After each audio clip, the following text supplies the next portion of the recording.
Good morning. This is the day the Lord has made. So let us rejoice and be glad in it. I am Pastor Marianne Kellenbach, pastor at Living Faith Church, which is located in the community of tradition in Port St. Lucie, Florida. And today is Friday, May the 21st in the year 2021. We are coming into the final days of the season of Easter, 50 days from beginning on that first day that we celebrate Christ's rising from death, from the grave. And we're focusing on creation, and what a perfect time, to talk about God creating anew and thinking of when God first spoke the world into being. So we're focusing right now on day 4 as described in Genesis chapter 1. Remember, it's Jewish poetry, which is absolutely beautiful. And we're focusing on the creation of the lights that were placed in the dome, in the sky. So I'm going to read to you now the full account of that as brought to us by the translation of The Message, Eugene Peterson's The Message. God spoke, lights, come out. Shine in heaven's sky, separate day from night, mark seasons and days and years. Lights in heaven's sky to give light to earth. And there it was. God made 2 big lights, the larger to take charge of day, the smaller to be in charge of night. And God made the stars. God placed them in the heavenly sky to light up earth and oversee day and night, to separate light and dark. God saw that it was good. It was evening. It was morning, day 4.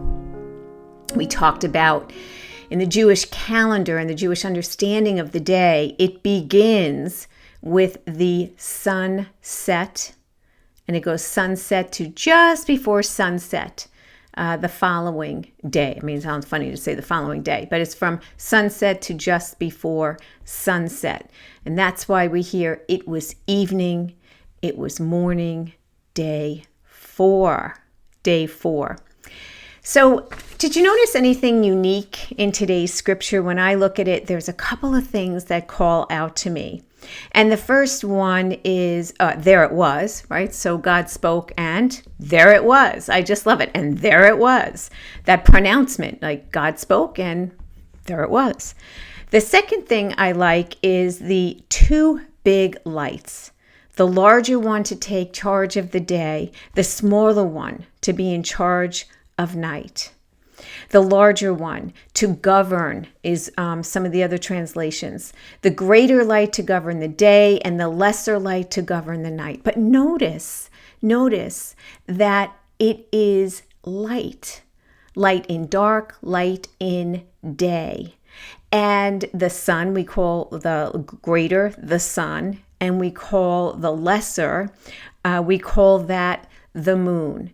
Yet in both cases, they are fulfilling their purpose, and that is to give light to the earth.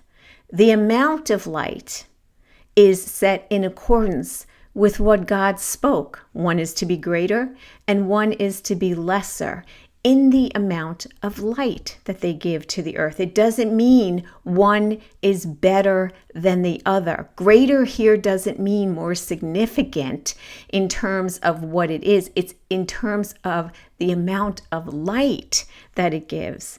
Both of them have just as important a role. And that's an important thing if we begin to think about that as we would even relate it to things today, to people or to any pieces of nature.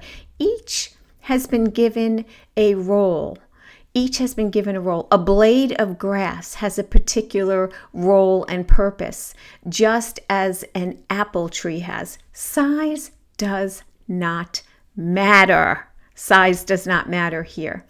So each has been given a purpose, and that is to provide light, to be in charge of one portion of what we call the day, to be in charge of day, to be in charge of night, to have an affect. I like to think of it as leading that section of the what we call the 24 hours, to protect, to oversee those two, day and night, the light and the darkness. That's what these two lights are called to do. And they have different phases, don't they? Especially when we think in terms of the moon. But God doesn't even stop there. God recognizes that there are going to be times where the lesser of the light will not be present for a particular period of time. And so therefore, stars are provided. Stars are provided to continue to provide that light.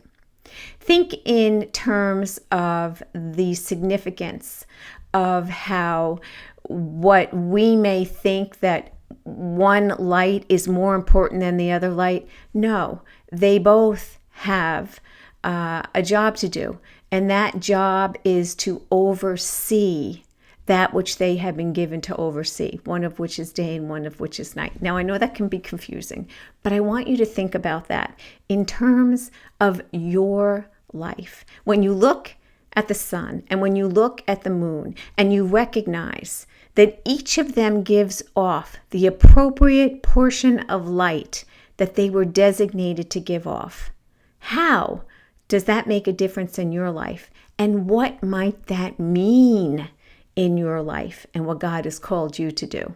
So on this day, dwell on that, and I will see you back here tomorrow. Blessings.